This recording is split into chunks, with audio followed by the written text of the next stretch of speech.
Yesu we uri umwami urakomeye. Umuhungu wawe Samweli ndagushima ukomeye.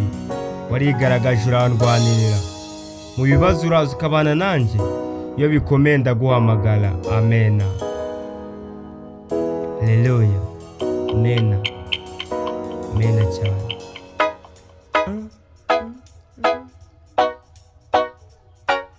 Yes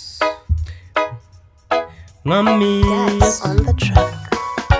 urakomeye cyane, imbabazi zawe ndazibona mukiza, ubana nanjye bikomeye, ugendana nanjye Yesu we, munambara urandwanirira, iyo bikomeye ndaguhamagara.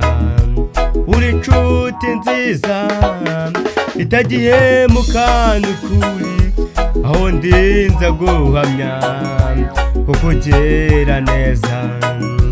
Uri inshuti nziza itagiye mu kamwami, ngaho ndinza guhamya naho ngiye nza kuvuga.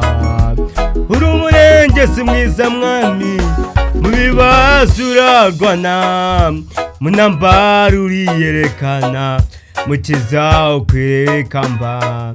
Amaraso yawe yemeye kutwitangira, ubundu wawe kubw'amaraso y'igikundiro.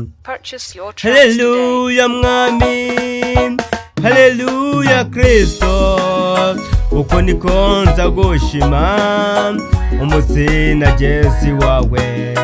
Habwa icyubahiro mukiza, habwa ishimwe mwami Yesu. Haleluya, haleluya, haleluya Yesu we, cyubahiro ni cyawe kuko ugira neza. Haleluya, haleluya, I love you Papa, I love you, I love you Mungu wangu, I love you Mungu wangu, je t'aime Mungu wangu, ndakuvuga sifa wanje, imbabazi zawe zirakomeye.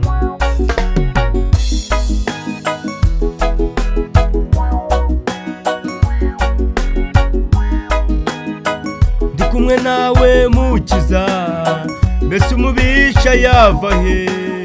Ndi mu maboko yawe mwami, umukiza wewe. Ndi kumwe na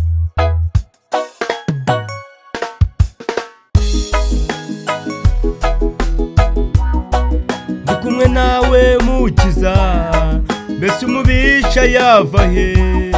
Ndi mu maboko yawe mwami, umukiza wewe. Ndi kumwe nawe mukiza, mbese umubisha yava he? Ndi mu maboko yawe, ndi mu maboko yawe, umukiza ni wowe.